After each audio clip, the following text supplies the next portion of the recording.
இனி Trichy central bus ஸ்டாண்ட்ல இருந்து பஸ் எல்லாம் கிளம்பாது. இதுக்கப்புறம் பஞ்சப்பூர் புது பஸ் ஸ்டாண்ட்ல இருந்து தான் பஸ் எல்லாம் கிளம்பும். என்னடி சொல்ற?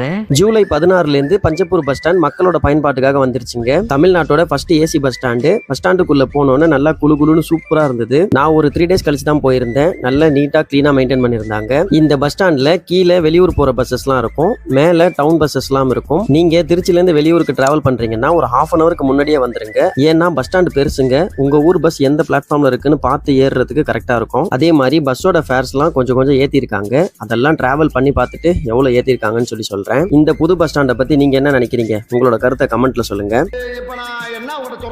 திருச்சியில் அடிக்கிற வெயிலுக்கு பஸ் ஸ்டாண்டுக்குள்ள வந்தாங்கன்னா வெளியில போறதுக்கு மனசே இருக்காது. இந்த பஸ் ஸ்டாண்டை ஒரு ஃபுல் வீடியோ எடுத்து நம்மளோட யூடியூப் சேனல்ல அப்லோட் பண்ணிருக்கேன். கொஞ்சம் அதையும் பார்த்து சப்போர்ட் பண்ணுங்க.